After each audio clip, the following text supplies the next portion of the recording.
We advise that the opinions and views of the hosts and guests do not reflect those of the station.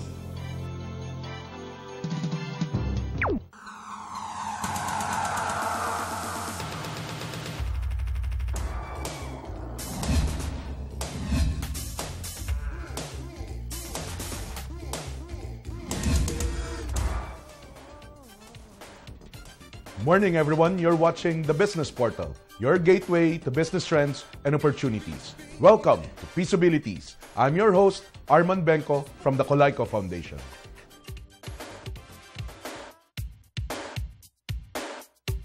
Cash, cold, that's what I need.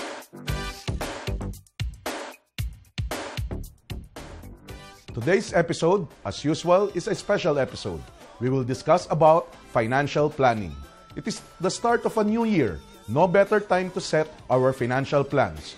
Or if we have them, we ought to review and adjust what to start, stop, and continue in as far as our managing of our personal finances. 2010 was a good year. 2011 is posing to be a better year. Economic indicators are very positive. Experts in the field of economy, finance, and investments share the same bullish sentiments for the country.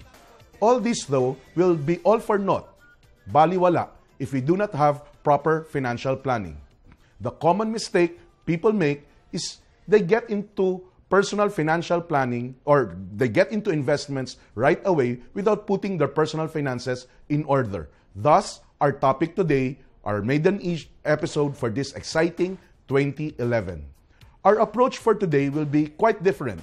We will be supported by video clips that we have done at the Colayco Foundation and will be for exclusive airing only here in GNN. We will be joined by no less than Francisco Colayco and some of his partners in his financial literacy advocacy, including yours truly. All these video clips, we will discuss planning, financial stages, and setting goals. For our audience, ang mga kapiso ng Business Portal sa GNN, you can join the program. Send your text messages, opinion, or questions to 0917-853-7333. Kindly indicate your name and location so we can properly acknowledge you. This actually is a DVD movie produced by the Colayco Foundation. Story revolves around a fictional person, but fictional as the lead character may be, situations and circumstances are what most of us really face every day. So, enjoy the movie on financial literacy as we inject our thoughts every now and then. Ladies and gentlemen, presented to you by the Business Portal here in GNN and Peaceabilities, the breadwinner. Hi, this is Francisco J. Colayco and welcome to Peaceabilities. Peaceabilities is about your ability to manage your 1 peso and the ability of your peso to work for you.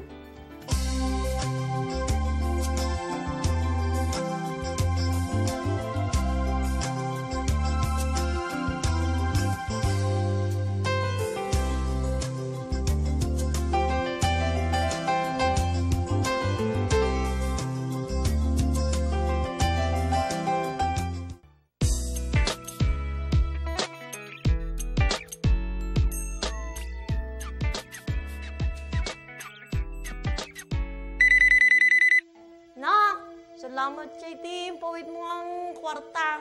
Ang patarimaan, JT Balay.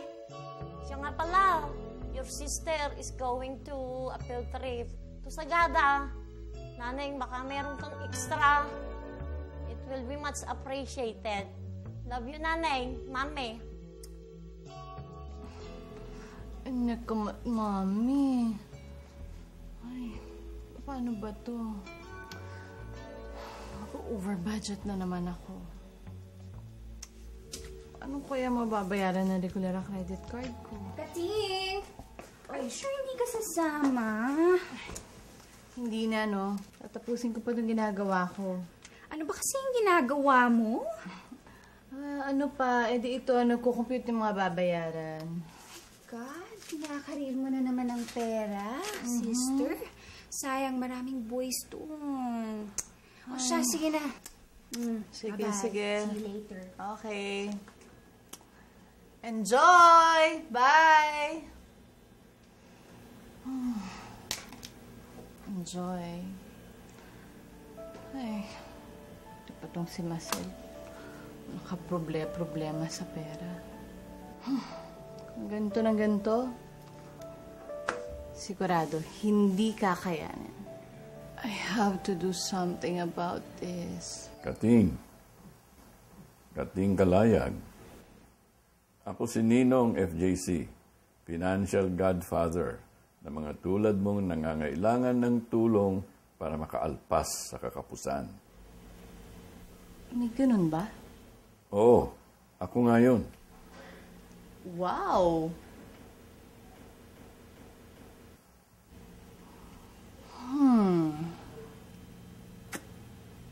Well, kung gusto mo talaga akong tulungan, I really appreciate it, Ninong.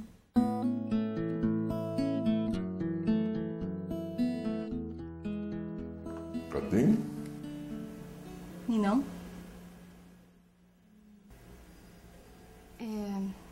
Kasi naisip ko, Ninong, ayoko ng kahit isang tuka ang pamilya ko eh.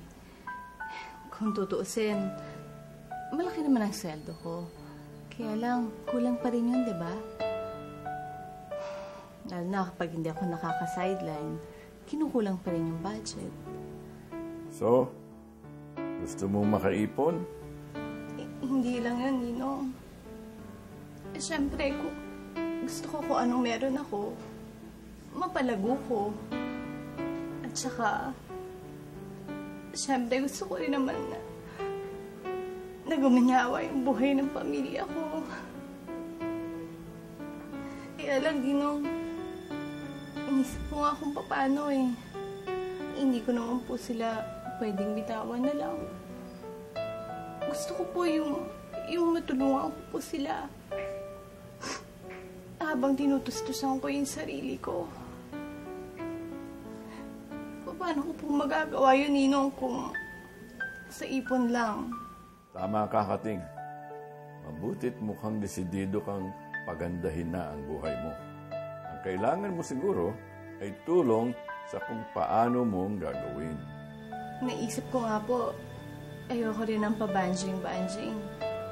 Kasi, syempre, mahirap naman pong mag-start ng something nang wala man lang akong idea kung paano. That's true. It's very important that you do not go into investing ng pabara-bara lang at hindi pinag-iisipan ang mga desisyon. Investing is a deliberate, planned activity. You have to plan your financial future. O sige, ganito ha. Padadalhan kita ng mga materials to help you learn more about it. Tapos, usap tayo ulit. Salamat po, Ninong.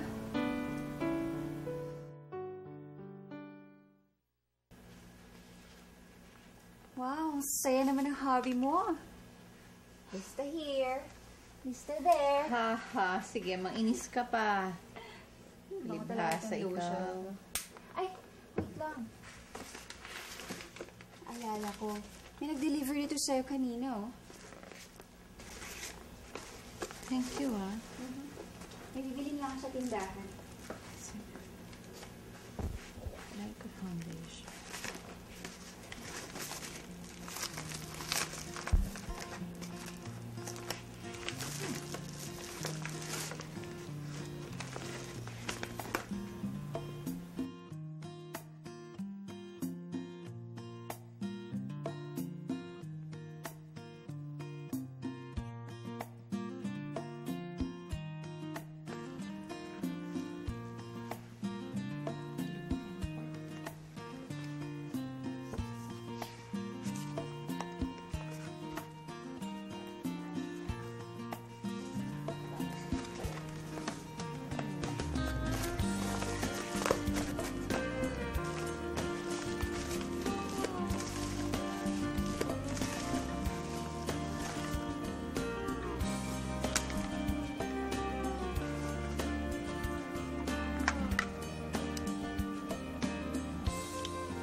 I'm Francisco J. Colaco, and welcome to Peaceabilities. Hi, Nong. Kamusta ka, Kating? Alam mo ba, financial success is a journey. And when you embark in a journey, you have to know where you are. Question, do you know where you are? In Back for Good, napag-usapan natin na ang tanging tunguin natin sa buhay pinansyal ay abutin natin yung kalagayan na kaya nating tustusan ang ating pamumuhay kahit hindi na tayo nagtatrabaho. Gaano ka nang kalapit dyan ngayon? The journey to financial success will take you through 4 life stages. 4 na yugto sa ating pinansyal na pamumuhay. First stage, startup stage. Unang yugto, panimulang yugto. Ikaw ay nasa startup stage kung lahat ng kinikita mo ay nanggagaling sa iyong pawis. Yan yung napag-usapan natin sa Back for Good na active income, sa sweldo, sa sideline at iba pa. Kaya ng bagong kasal, nag-uumpisa ng buhay, walang-wala. Lahat ng kikitain ay nanggagaling pa sa kanilang trabaho o pag-practice ng kanilang profesyon. Nasa startup stage sila. Second stage, build-up stage. Pangalawang yugto ng ating buhay, pag-umpisang pagpalago. Ikaw naman ay nasa second stage na, yung build-up stage. Kung gaya nung sinabi natin sa Back for Good, sinundan mo at sinimulan mo na yung pagpalago by paying yourself first.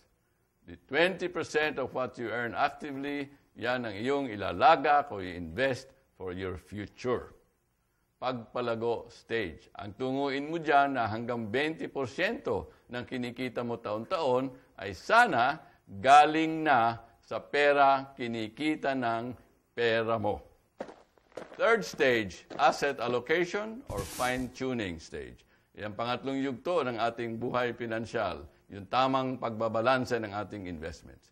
Ikaw naman ay nasa third stage na, ng asset allocation o fine-tuning stage, o yung sitwasyon na binabalanse mo na ang iyong mga ari-arian o investments sa madaming investments, hindi lang sa isa, ika nga. Kung sinundan mo yung ating prinsipyo sa Back for Good, na regular ka nag-i-invest ng 20% mo at kino-compound mo siya, yung interest mo, pinalalago mo, interest on interest, niro-roll mo ang pera mo, aabot ka dyan sa third stage ng buhay mo. 60% hanggang 60% ng kinikita mo taon-taon ay nanggagaling na sa perang kinikita ng pera mo. Para masiguro natin na abutin natin itong pangatlong yugto sa buhay pinansyal nating ito, siguraduhin nating intindihin kung ano yung asset allocation. Yan yung tamang pagbabahagi ng iyong mga ari-arian. Huwag lang lahat sa lupa, huwag lahat sa bangko, huwag lahat sa negosyo. In other words, do not put your eggs in one basket. Fourth and last stage, retirement stage. Yan ang ating yugto sa buhay na tayo handa ng mamahinga, magretiro, at mag-enjoy sa ating buhay na hindi nagtatrabaho. And finally, you are at the retirement stage. Pag naabot mo na yung sitwasyon o kondisyon na iyong mga naimpok sa buhay ay sapat na para tustusan ang iyong antas na pamumuhay kahit hindi ka nagtatrabaho. Yan ang sitwasyon na hindi mo na kailangan umasa kahit kanino man para sa iyong tamang pamumuhay.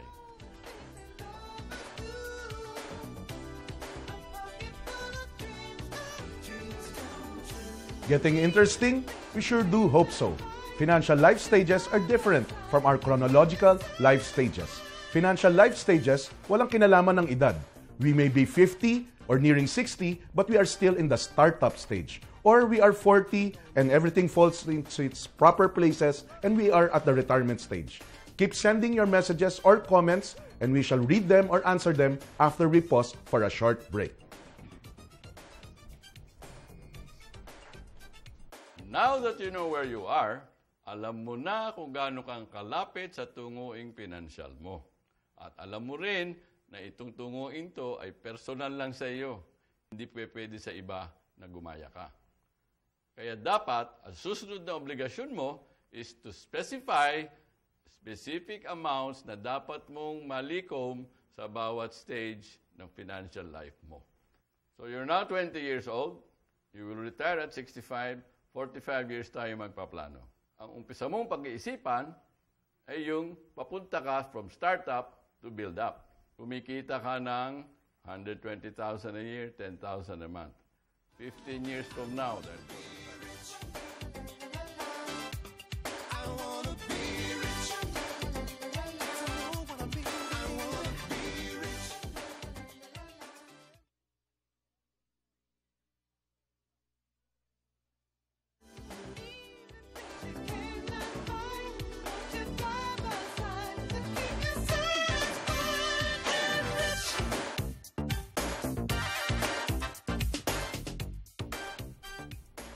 Welcome back to Peaceabilities. This is your host, Arman Benko of the Colayco Foundation.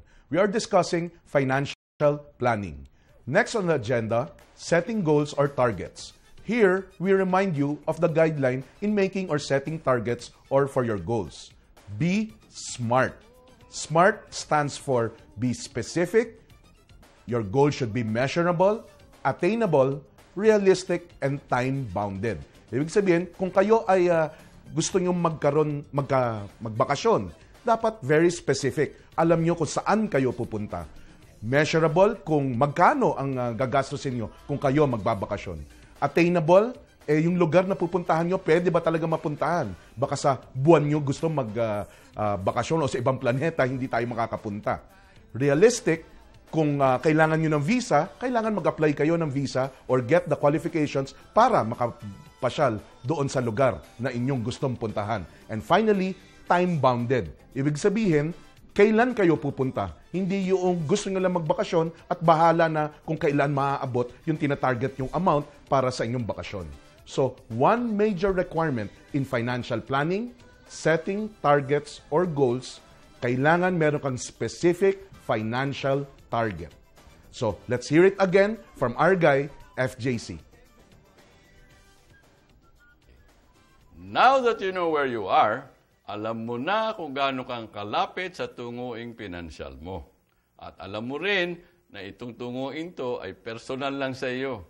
Hindi pwede sa iba na gumaya ka. Kaya dapat, ang susunod na obligasyon mo is to specify specific amounts na dapat mong malikom sa bawat stage ng financial life mo. So you're now 20 years old, you will retire at 65, 45 years tayo magpaplano. Ang umpisa mong pag-iisipan ay yung papunta ka from startup to build up. Kumikita ka ng 120,000 a year, 10,000 a month. 15 years from now, dahil 45 years tayo magdi-divide, 4 na yugto ng buhay mo yan. Pang-unang yugto, 15 years. Yung 120 mo, kailangan dumoble siya ng 250, more or less, when you are 35. Bakit? Dahil inflation rate natin, 5%. Pag 5% ang inflation rate, ibig sabihin, dumodoble ang pera every 15 years. So dapat, kumikita ka na ng mga 250,000 per year at the age of 35. Ano yung build-up stage? 20% noon dapat nanggagaling na sa mga investments mo. Ano yung 20% ng 250,000? 50,000. Paano kikita ka ng 50,000 every year? Magkano dapat ang nilalagak mo? Kung ang pera mo, halimbawa, ay kikita lang ng 10% per year, dapat meron ka lang naisubi ng 500,000 pesos by the time you reach 35 years old. Yan ang iyong specific financial goal for your build-up stage. And now, from build-up stage to asset allocation stage, magkano dapat na tunguin mo? Sabi natin, at age 35, kumikita ka na roughly 250,000 a year. Pag sampa mo ng 50, doubling your money at 5% inflation rate, kumikita ka na siguro ng 500,000 or at least yan ang dapat na kinikita mong minimum. Kalahati niyan, dapat manggaling na sa investments mo or 250,000. Para kumita ka ng 250,000 a year habang natutulog ka, yung investment mo, palagay na natin 10%, kayang-kaya niya kumita. Magkano siya dapat? 2.5 million. 2.5 million is now your third goal for your asset allocation stage. Yan ang iyong specific financial goal at the age of 50. Finally, moving from asset allocation stage to retirement stage. Your asset allocation stage goal, 2.5 million. Another 15 years, dapat kumikita ka na nung 500,000 mo, di ba? Earning mo at the age of 50. By the time you retire, at inflation rate of 5%, double yan in 15 years. Kumikita na yan dapat ng 1 million pesos per year at the age of 65. Yan ang kailangan mo by the time you retire. So, paano ka kikita ng 1 million a year na wala kang trabaho? Dapat yung investments mo, yan ang ibibigay sa'yo. At 10%, which is not difficult, kaya natin yan. Kailangan mo, meron kang investment na 10 million pesos. That is your final end game. Your financial goal for the next 45 years, 10 million pesos. Of course, walang correspondence ang financial stages to chronological stages. You can retire early if you get your 10 million pesos early. Of course, 10 million is not the goal for everyone. You have to determine your own goal. Money is very personal. Page 65 of this workbook will guide you in determining your own financial goals. Ay, obviously, nasa startup stage pa lang pala ako. Talagang start from the scratch. Back for Good showed us that we have allies, ating mga kakampi, sa pagpalago ng ating pera. There are several other financial principles that we have to understand. Interest, present value, future value. To explain this in more detail is my co-author of the Pera Palaguin Workbook, a professor at the UP College of Business and Administration, Professor Helen S. Valderrama.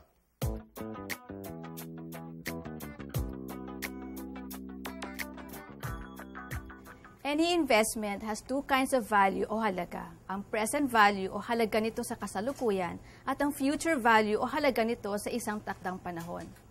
Nagbabago ang halaga ng pera dahil sa dalawang bagay. Ang una dito ay ang inflation o ang patuloy na pagtaas ng presyo. Halimbawa, meron kang piso ngayon at makakabili ka ng isang lapis. Pagka ang inflation rate ay 5% sa isang taon, pagkalipas ng isang taon, ang lapis na to ay 1 peso and 5 centavos na at ang piso mo ay hindi na makakabili ng lapis na to. Ang ikalawang dahilan kung bakit nagbabago ang halaga ng pera ay dahil ito ay maaaring kumita ng interes sa paglipas ng panahon.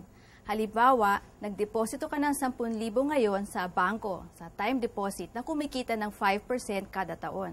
Pagkalipas ng isang taon, ang halaga ng deposito mo ay hindi na 10,000 kung hindi 10,500 pesos na. Ito ang tinatawag na future value. Bakit mahalaga na naiintindihan natin ang konsepto ng present value at future value? Siyempre, tayo ay nag-iipon ngayon upang mapalago natin ang pera natin sa kinabukasan. Mag-iiba lamang ang present value at future value ng pera mo kung na-invest mo ito ng mabuti. Kapag hindi mo ito nagawa, sa halip na lumago ito, ay mababawasan pa ito ng halaga dahil sa inflation. May dalawang bagay na nakakatulong sa nag-iipon upang mapalago niya ng mabuti ang kanyang iniipon. Ang una rito ay ang interest. Siyempre, pag mas malaki ang interest rate ng inyong investment, mas malaki ang future value ng inyong inipon. Halimbawa, may 10,000 piso ka.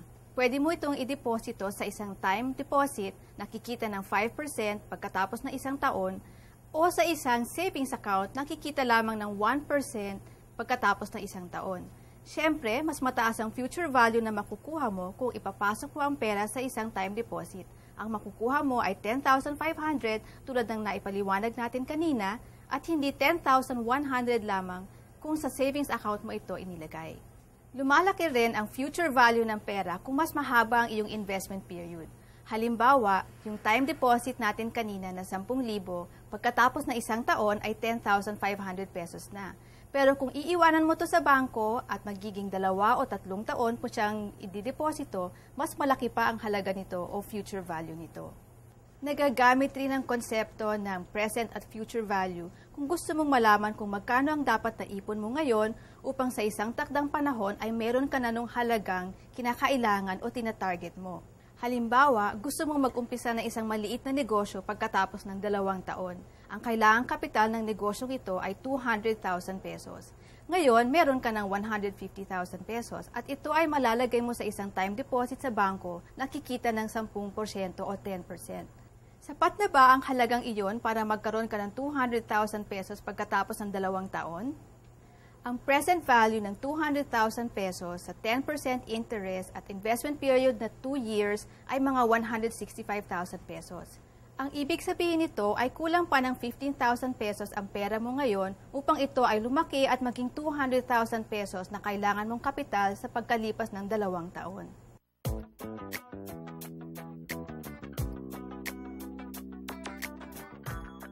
Interest is simply the cost of money over time. There are 2 kinds of interest, simple interest and compound interest. The basic formula for the computation of interest is principal times rate times time equals interest. Ang simple interest ay ang pag-compute ng interest dun lamang sa pinakapondo o principal ng iyong investment. Halimbawa, nagdeposito ka ng 10,000 sa isang time deposit na kumikita ng 10% kada taon.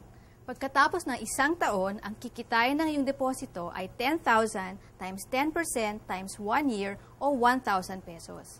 Kapag ito ay iniwan mong nakadeposito sa bangko ng 1 pang taon, ang kikitain nito sa 2 taon ay 10,000 times 10% times 1 year o 1,000 pesos ulit.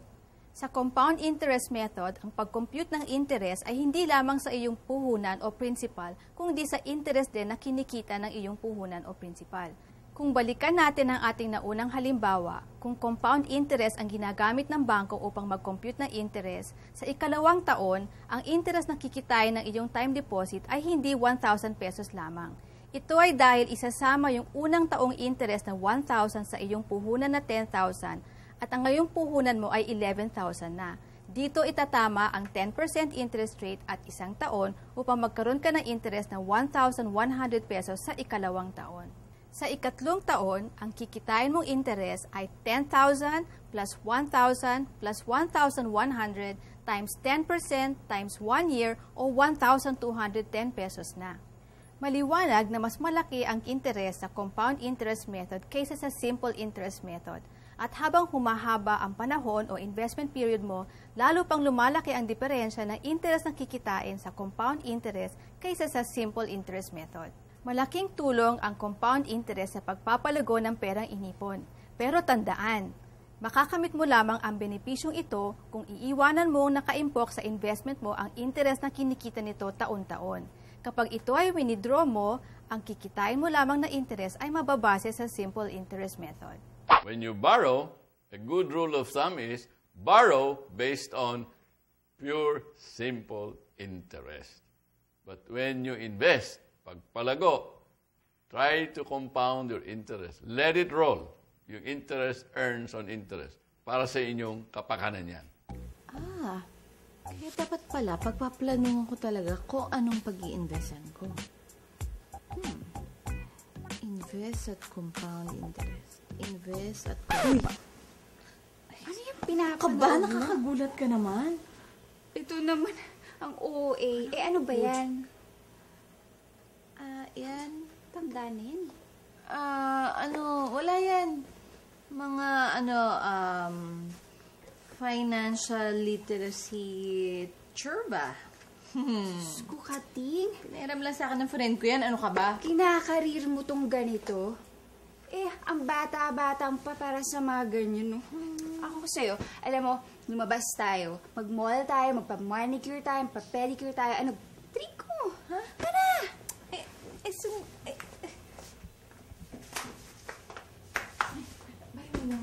Tara na.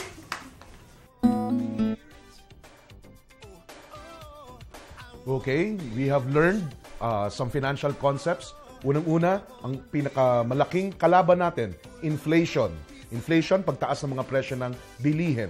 Bakit kalaban ng inflation? Like for last year, year 2010, inflation rate is 3% on the average. That means yung binibili natin at the start of 2010 is kung 100 pesos, at the end of 2010, 103 pesos. Kaya yung iniipon natin, what we save and invest, we should invest it and the interest or the growth should be higher than the inflation rate. Dapat tinatalo natin ang inflation, we are growing with the economy. Another financial concept is the idea of interest, lalo na the difference between simple and compound interest. Kapag tayo ay nagpapalago, when we invest our money, we make sure we take advantage of the concept of compound interest. Now, there are text messages that came in. First message natin, good day po, I'm watching GNN now. Salamat naman. Magkano po ang DVD ni Mr. Colayco at saan mabibili? Wala po kasi sa amin dito sa mall. Yan lang po ang kulang ko. Lahat po ng books niya ay meron na po ako, coming from Andre Lurcha of Naga, Bicol. The video that we are showing right now is exclusive for GNN. We will still try to reproduce it at siguro pwede kayong to get in touch with us sa www.colaycofoundation.com. You can view it doon sa website kung mamimiss nyo itong episode na ito. Another text message from a cellphone number ending 1802. Sir, I want to learn more about financial planning. Saan po ba kayo pwedeng puntahan? The Colayco Foundation regularly conducts financial literacy seminars. We will have one again at the end of January. Our office is at City State Center Condominium along Shaw Boulevard, Pasig City. Or dahil nag-text ho kayo sa amin, we will text back to you the complete address para hindi kayo magkamali. Next text message coming from cellphone number ending 3088. Good morning po. Saan naman pong bangko ang nagbibigay ng 10% a year interest? At the moment, sagot natin sa ating nagtatanong, wala hong nagbibigay na bangko na 10%. Sa markado ho ngayon, the highest that we have seen right now is about 6 to 7% na interest coming from a bank. But there are other fixed income instruments wherein you can average 8 to 10%. Doon sa mga nakarang episode natin, we have guested someone from Vixal Investments discussing about fixed income. Kasi kapag kayo ay nag-deposit sa bangko, kayo ay actually nagpapautang sa bangko. Ang interest na binibigay sa atin, tawag nila savings or time deposit rate. Merong ibang pwedeng pautangin tulad ng pamahalaan at mga pribadong kumpanya. Paano natin dadalhin doon? We will course it through sa mga investment houses tulad ng Vixal and others na ipapakilala natin dito sa programa natin for the rest of 2011. So, for the lucky texters, today, we shall raffle 5 of these workbooks na pinakita ni Mr. Colayco. So keep sending your text messages, your comments, or questions, and we will answer them at the best of our ability. The cell phone number, 0917-853-7333. We shall pause for a short break, and we shall have more of Breadwinner and Financial Planning.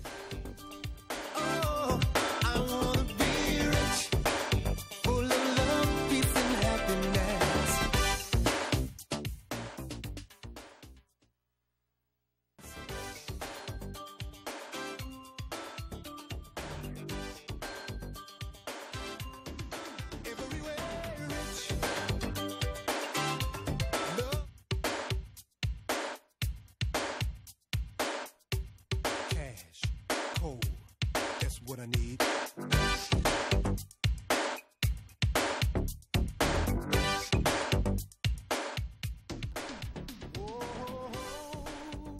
You're still watching Peaceabilities here at the Business Portal. Are there tools to help us in doing financial planning? Easy-to-use tools? They can be found here in Pera Palaguin Workbook. 5 lucky texters will receive this workbook for free. For those that will not, and for every viewer of Peaceabilities today, the tools in financial planning, let's continue to watch from Breadwinner.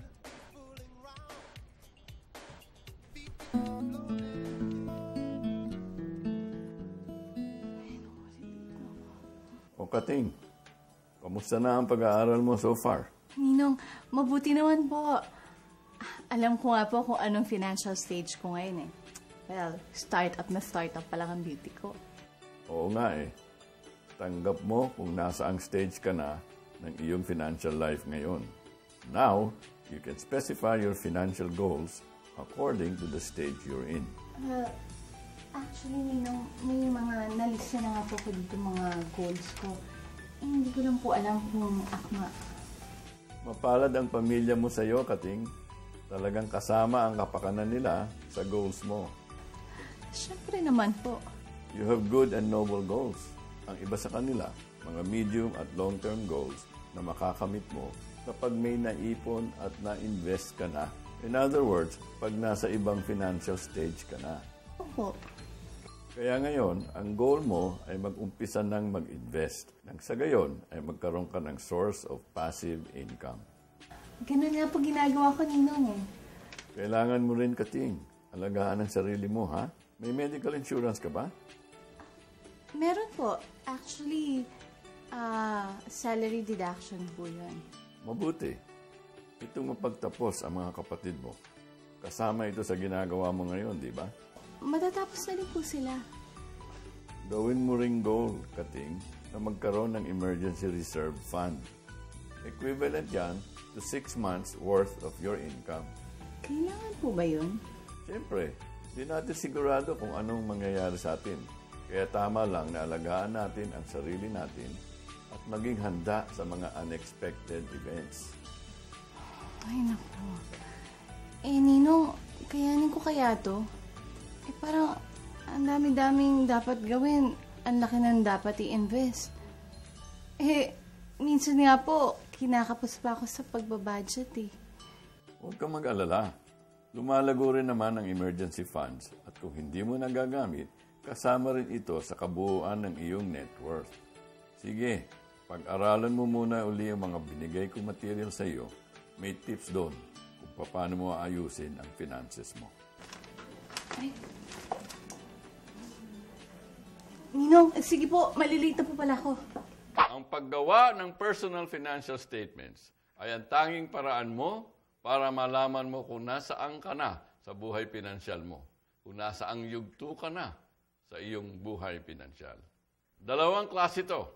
Yung Statement of Assets and Liabilities or SAL, yan ang iyong personal balance sheet, at saka yung Personal Income and Expense Statement, yung PICE. To explain how to prepare your SAL and PICE in greater detail is the Executive Director of the Colayco Foundation for Education, Incorporated. He is also the lead conductor of public seminars and workshops in schools and other private corporations. Mr. Armand Q. Benko.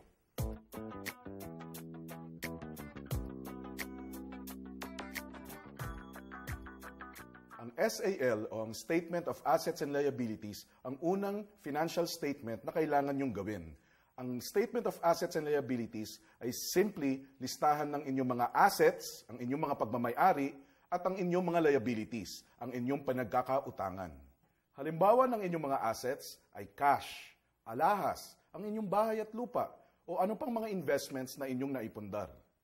Halimbawa naman ng liabilities ay lahat ng inyong pinagkakautangan, bank loan, housing loan, car loan, salary loan, sa SSS or sa GSIS. Lalagyan nyo ng halaga kung magkano ang inyong assets at magkano ang inyong liabilities. Assets minus liabilities equals your net worth. Ang net worth ang sagot sa tanong, magkano kayo ngayon? Some guidelines in doing your SAL. Unang-una, you do your SAL sa isang takdang panahon. Taon-taon dapat ginagawa ang inyong SAL. Pangalawa, kailangan nyo lagyan ng halaga ang inyong assets at liabilities. Kailangan realistic ang halaga na nilalagay nyo, pero conservative. Ang assets, kailangan ang nilalagay nyo market value. Anong sabihin ng market value? Magkano nyo siya maibebenta ngayon? Ang inyong bahay at lupa, ang inyong sasakyan, magkano nyo siya mabebenta ngayon? Yun ang ilalagay nyong halaga sa inyong assets. Kasama sa inyong mga assets, ang inyong insurance or pension products na inyong kinuha. Sa insurance, ang ilalagay niyong halaga, hindi market value, kundi ang pre-termination value. Malalaman nyo yan sa likod ng inyong insurance policy. Sa other pre-need products katulad ng pension or education plan, ang ilalagay nyo, maturity value. Ano yung maturity value? Ang maturity value ay yung halaga na pinapangako sa inyo na matatanggap nyo sa takdang panahon. Ang common na halimbawa dyan, yung mga naguhulog ng pension na 15,000 every year for the first 5 years, on the 6th up to the 10th year, hindi na sila maghuhulog. At sa ika-10 taon, meron silang makukuhang maturity value na 100,000. Sa pension product, ilalagay nyo 100,000, yung maturity value. Sa liabilities, ang halagang ilalagay nyo ay kung magkano na lamang ang balanse ng inyong pinagkakautangan. Naalala nyo yung ating formula na assets minus liabilities equals your net worth? Dalawa ang pwedeng maging sagot dyan. Pwede maging positive or pwede maging negative. Kapag negative, huwag kayong malulungkot. Huwag kayong malulumbay. Bakit? Ibig sabihin lamang nun, mas mataas ang halaga ng inyong mga utang kaysa sa inyong mga pagmamay-ari. Bayaran nyo ang inyong mga utang, tumataas ang inyong net worth. Kapag positive naman, huwag kayo automatic magsasaya. Bakit? Dahil mula ngayon, habang ginagawa nyo ang inyong SAL, malalaman nyo na ang konsepto ng earning assets. Dahil maaaring meron kayong bahay na halagang 10 milyon, wala kayong pinagkakautangan, ang net worth nyo ay 10 milyon. Mayaman na ba kayo? Kayo ba ay merong earning asset? Kung ang inyong bahay at lupa ay inyong tinitirhan, ito ay hindi earning asset. Ano ang earning asset? Ang earning asset ay pagmamay-ari na nagbibigay sa inyo o pwedeng magbigay sa inyo ng kita. Ano ang mga halimbawa ng earning asset? Ang inyong cash, ang inyong mga savings o time deposit o mga investments na nagbibigay sa inyo ng regular na kita, yan ang mga earning asset.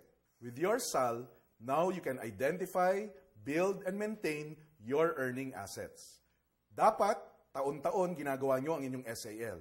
Bakit? Dahil taon-taon, dapat lumalago ang inyong netong halaga. So natutunan natin na yung Statement of Assets and Liabilities, yung SAL mo, siya ang tumasagot sa tanong, magkano ka ngayon? Dapat, yung sagot dyan, yung netong halaga, ay tumataas taon-taon. Question, what would you rather have? Asset wealth or income wealth?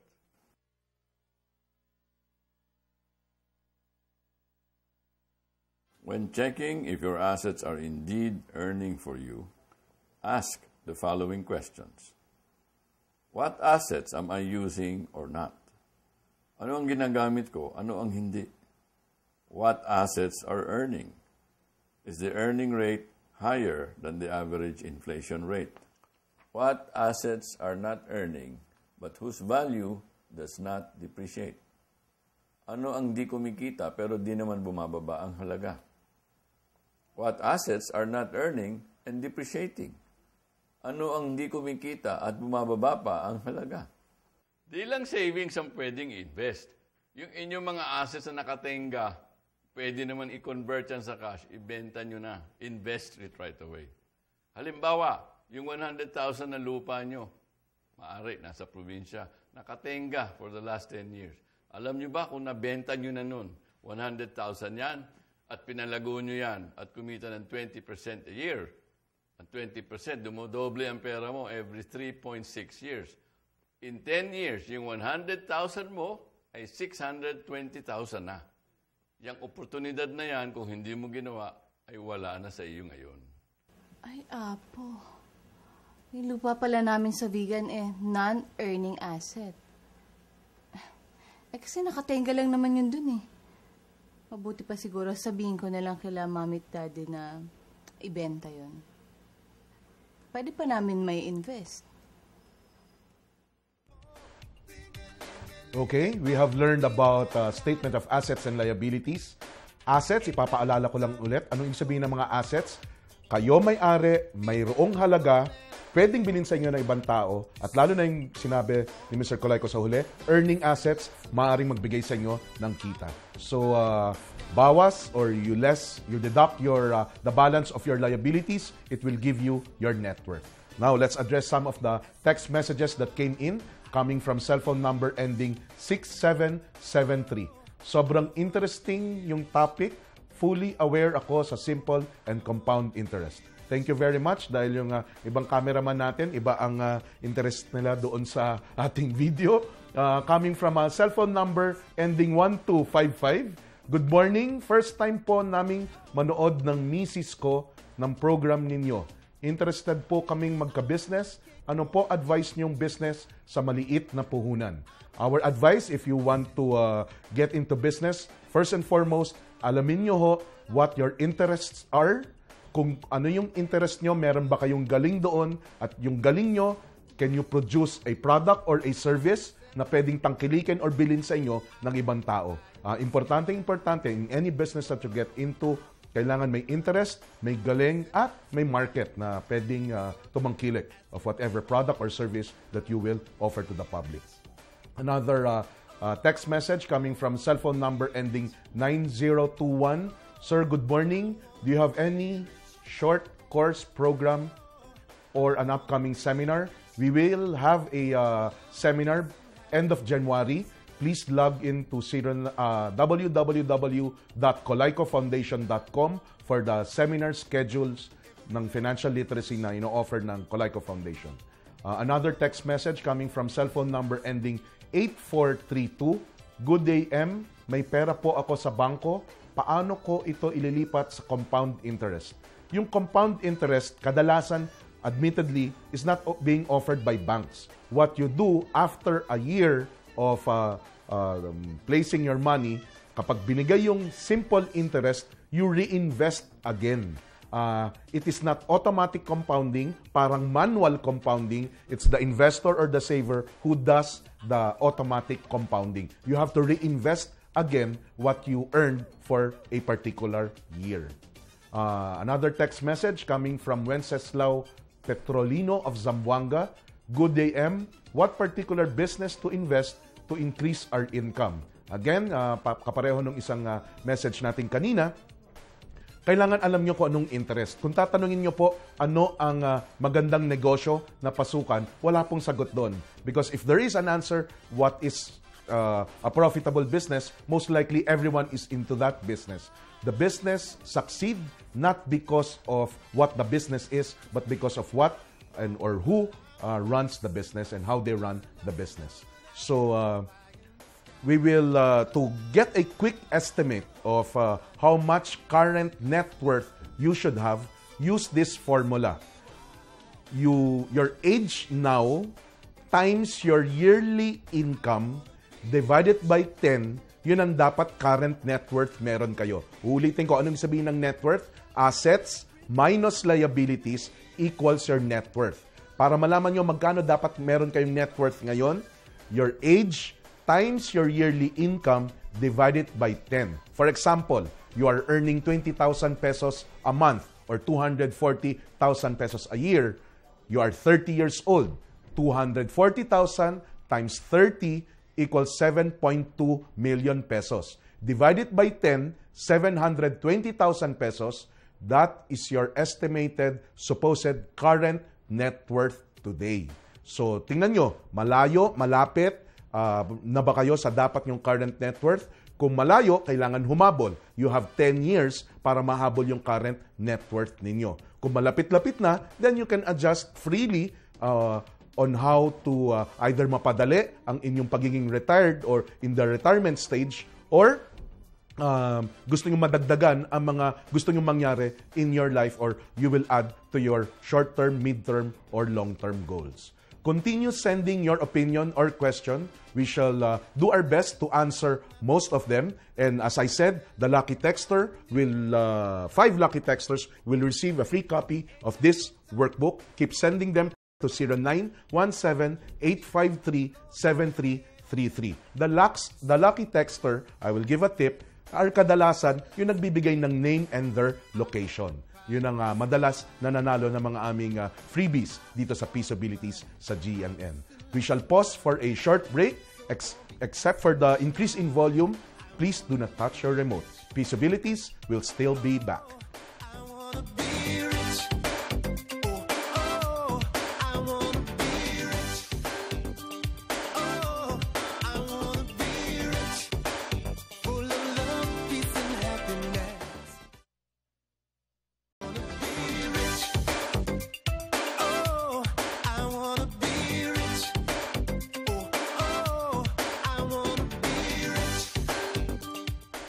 You're still watching Peaceabilities here at the Business Portal. Let's address some of the text messages that came in coming from cellphone number ending 662. Good AM po, gusto ko magkaroon ng books nyo na pera palaguin. Interesado po ako matuto ng pag-i-invest. Sensya na po at di ako masyado marunong mag-English. Pero salamat po sa tips. Ngayon po ay na-encourage na po ako mag-invest. Rafael of Marikina. The books, Pera Palaguin books are available in National Bookstore. Kung gusto nyong makatipid, you can visit our office or our website, www.colaycofoundation.com. We can give the books at discounted prices. Another text message coming from a cellphone number ending 1883. Good AM, sir. Gusto ko lang malaman kung ano ang tinatawag na mutual fund. Medyo malabo lang ang dating. Ang mutual fund po ay hindi siya bank deposit. Ang mutual fund, nakikibakas tayo sa isang pondo, hinahawakan ng mga eksperto at sila ang nagpapalago ng perang pinagbakas-bakas. Ang paglago niya ay hindi garantisado. Iba po siya sa bangko na interest ang inaalok. Sa mutual fund, paglago ang makukuha niyong benepisyo. Another text message coming from cellphone number ending 3044. This is my first time to watch Peaceabilities and I found out na helpful at siksik sa information. Because of your show, I found courage to invest my money wisely. Sana makapagbigay kayo ng lecture about stock market. Amy Castillo. That is the intention of the program when we started this last August, to continuously give you timely, correct, valid information sa tamang paghawak ng inyong pera. So, we have discussed statement of assets and liabilities. Now, moving forward to another financial tool that we can easily use, let's continue watching Breadwinner. Another personal financial statement is your PIES, Personal Income and Expense Statement. Make your PIES on a monthly basis. This will help you track the flow of your money every month. Mahalaga na gawin ang PIES religiously. Dito makikita nyo kung ano ang mga expenses na unnecessary, expenses that can wait, expenses na pwedeng i-reduce, or expenses na pwedeng i-totally eliminate. Then, you can use the money from these expenses for your savings and investments. Here is a good, real example of the Garcia family who was able to adjust their expenses. At first, the parents involved their children in the planning and even in the decision-making of which expenses to adjust. Then, they listed down all their optional expenses. Marami pa silang optional expenses. Sa mga nabanggit, they did two things. They either totally eliminate it or reduce it. Sometimes expenses are higher than your total income. Thus, you end up negative. Then you have to adjust your expenses or find a way to have higher income. But first thing to do is adjust the expenses. Expenses are within your control. Optional expenses are expenses na pag hindi ninyo ginastusan, hindi kayo mamamatay or mamimiligro. Halimbawa ng kanilang optional expenses ay bawat linggo, ang Garcia family ay pumupunta sa favorite fast food burger restaurant nila. Kadalasan, gumagastos sila ng 500 pesos bawat linggo or 2,000 pesos bawat buwan. Every 2 weeks or every other week, sila ay pumupunta sa mall. Kadalasan, sa pagkain at mga maliliit na bagay na kanilang nabibili, gumagastos sila ng 3,000 pesos bawat punta sa mall. Ito ay 6,000 pesos bawat buwan. Ang mag-asawa ay pumupunta sa kanilang favorite coffee shop bawat linggo. Gumagastos sila ng 500 pesos bawat bisita or 2,000 pesos bawat buwan. Ang mga bata ay humihingi ng tig 500 pesos bawat linggo sa kanilang sariling mga gimmick at pamamasyal. Dalawang anak, ito ay 1,000 pesos bawat linggo or 4,000 pesos bawat buwan. Ang mag-asawa ay madalas mag-date every other week. Gumagastos sila ng 1,000 pesos bawat date at ito ay 2,000 pesos bawat buwan. Fast food reduced to twice a month, thus a saving of 1,000 pesos. Malling reduced to once a month, thus a saving of 3,000 pesos. Coffee shop visit reduced to once a month, thus a saving of 1,500 pesos. Gimmick ng mga bata reduced to once a month or a saving of 3,000 pesos. Ang date ng mag-asawa is completely eliminated for now, thus a saving of 2,000 pesos. Total savings from adjusting optional expenses amounted to 10,500 pesos every month.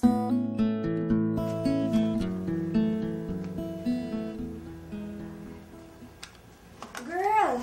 Uy, ano ba kasi yung Ganda ba? Ano ba kasi yung pinapanood mo? Hindi ka naman kasi nagkikwento sa akin eh. Masyado ka naman masikreto. Ay, nako. Masal, di ba alam mo naman na tumutulong ako sa pamilya ko. Kaya, medyo kinakapos sa budget. Well, actually, mabait ka talaga. Ako, parega-regalo lang ako kala mama. Pero yung pera ko, sa akin yun. Nag-i-enjoy ako. Ayun na nga, enjoy. Ako, hindi ako pwedeng mag-enjoy ng todo-todo. Bakit naman? Syempre, minsan nga kinakapos pa ako eh. Oh, para naman others to. Pwede ka naman umutang sa akin. Ay nako sis, alam ko yan. Kaya lang, iba pa rin yung may naipon, no? Kaya naisip ko nga habang maaga, mag-iipon ako at saka mag-i-invest ako. Diba? Pinapanood ko tong DVD na to, binabasa ko yung mga books niya. O siya. Sige. Panood nga niya kung anong meron yan. Sige. Marami ka matututunan siya. Ninong? Siya nga po pala yung friend ko, si Marcel. Marcel, si Ninong FJC. Siya yung nasa DVD. Saan? Sabi ko sa'yo. Kamusta ka, Marcel? Ito po. Nag-guilty. Pinanood ko po kasi yung DVD na binigay niyo kay Kating. Kahit ako po pala, dapat na plano tungkol sa financial future ko. No offense po pero akala ko pang matanda lang po yun eh. None taken. Mabutit willing kang baguhin ang pagtingin mo. O Kating, kamusta na ang pag-aaral? Ay, Ninong, ito po. Okay na okay. Sa katunayan nga po, nakagawa na po ako ng SAL at saka ng price ko eh. Tsaka yung mommy at daddy ko rin po, tinulungan din po nila ako mag-compute. Actually, yung mga gastusin nila, binigay din po nila sa akin. Kasi naisip ko na dapat isama ko sa listahan ko yung mga expenses nila eh. Dahil, para naman alam ko kung saan napupunta yung padala ko. Actually, Ninong, nahihirapan si Kating dati open up sa mga magulang niya. Pero okay naman, di ba? Oo naman, no? Actually nga, Ninong, nagbawas na ako ng mga optional expenses ko eh. Para naman makabawas sa gastusin. At saka, mabayaran ko ng tama yung credit card ko. Kaya lang, Ninong, meron lang akong isang concern. Kasi meron pa akong maliit na utang sa credit card. Oo. Di ba alam mo naman na isa sa mga goal ko yung mapatayuan ng sariling bahay yung mami at daddy ko. Para naman hindi na sila nakikitira doon kila Auntie Oring. Syempre, pag umuwi na si Auntie doon galing sa US, saan naman titira mga magulang ko, diba? Oo. Ano yung concern mo? Naisip ko lang nino. Bawal po ba talaga na magkaroon ng utang? Correct. What's the deal with debt ba, Ninong? Maganda ang mga tanong ninyo, ha? Talagang nag-iisip kayo. Siyempre, smart ata to. Salutatorian ako nung kinder. O siya, matatalinong bata. Balik sa pag-aaral. Tignan nyo nga kung masasagot nyo ang tanong ninyo. Ganun? Assignment? Oo nga. Anyway, sige po, Ninong. Bye. May tanong ako. Dapat ka bang mangutang? Nasabi natin sa Back for Good na ang tamang pag-utang ay isa sa napakalakas na paraan sa pagpalago. Tandaan lang natin, ang perang utang ay hindi ating pera. Kailangan bayaran yan. Yung tamang pag-utang or good debt increases your capital. Siguraduhin mo lang na meron kang siguradong pagkukuhanan ng pambayad ng interes at principal sa inutang mong yan. Halimbawa, credit card. Alam niyo ang credit card, malaking tulong yan kung tama ang paggamit natin. Convenience card yan. Ayaw natin magdala ng cash. Gumamit tayo ng credit card. Pag emergency, pambili ng gamot, gumamit tayo ng credit card. Siguraduhin lang natin sa takdang panahon, kaya natin bayaran. Para wag naman tayo magbayad ng interest na kino-compound. Sa emergency, minsan hindi maiwasan. Nakatulong sa atin ang credit card.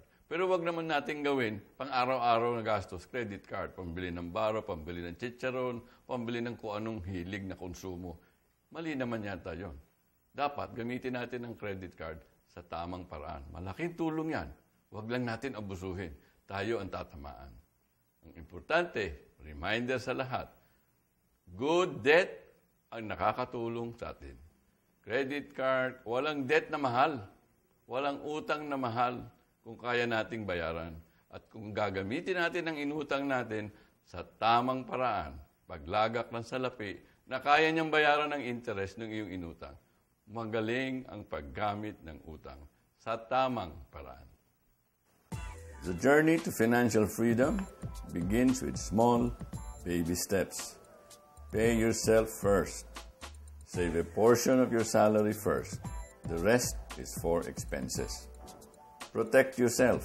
Be healthy. Keep healthy. Get medical insurance. Also, get life and other insurance if you have dependents. If you have debt, get out of it. Make debt payments regularly and on time. Lastly, build up your cash reserves in case of emergencies. Nasagot ba yung concern mo tungkol sa pag-utang, Kating? Oo naman, Ninong, no? At ngayon, nalaman ko na hindi naman pala masama ang umutang eh. Pwede kang umutang as long as kaya mong bayaran regularly at on time. Lalo na kung yung inutang mo o loan, magagamit mo sa pagpapalago ng pera. Tama. Sana magpatuloy ang iyong journey to financial freedom. Oo nga, Ninong eh. Salamat tinulungan mo ako. Ngayon, hindi na ako matatakot magplano para sa aking financial future. I'm setting sail. Di ba yun ang ibig sabihin ng apelyido mo? Kalayag? To set sail? Paano mo nalaman yun, Ninong? Siyempre, smart. Salutatorian yata ito, ng grade 1. Parang familiar sa akin yung dialogue mo yun. Okay, hope you enjoyed Breadwinner. Let's address some of the text messages that came in dahil magpaparaffle ho kami ng Pera Paluguin workbook to the 5 lucky texters. Text message coming from cellphone number ending 1107. Was rushing back matapos ang program. I'm curious how good ang pag-i-invest sa stock exchange. How does this work? Coming from Joy Hilberio of Palawan. Investing in the stock market is a buy investment. Ano pong ibig sabihin ng buy investment? Bumibili kayo ng pagmamay-ari ng mga kumpanya doon sa stock market. Gaano siya kagandang investment? Well, to give you an idea, last year, year 2010, the Philippine stock market, the stock exchange, grew by close to 40%, about 38%, or about round up, close to 40%. Merong mga kumpanya sa stock market that grew 300%. Meron din mga kumpanya na nalugi na mga 15 to 20%. So, walang guarantee sa stock market. It's a investment vehicle na pwede kayong yumaman, pwede rin kayong malugi kung hindi kayo marunong at wala kayong experience. Another text message coming from cellphone number ending 9076. Hi, is there any website where I can watch all these videos? It's very helpful and I want to let my family watch it too. More power. Coming from Drew of Paco.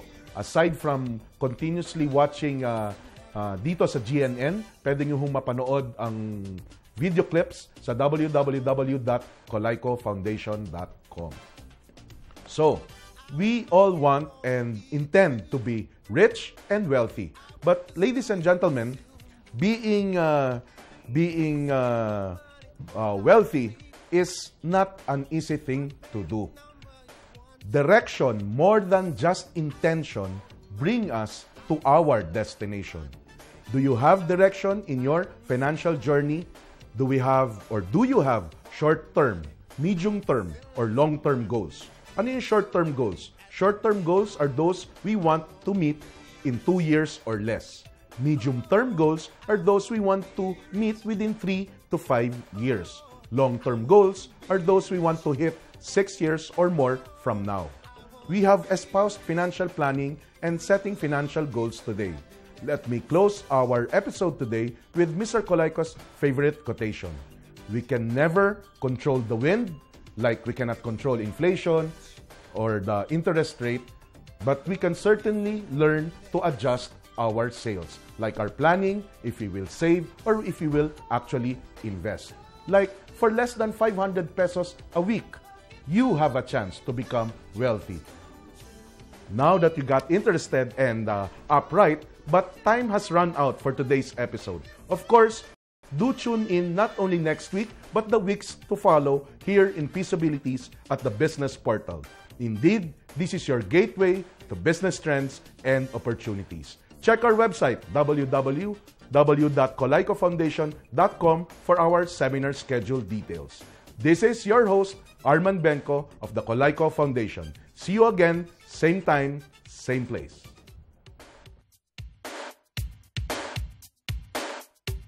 Cash, cold, that's what I need.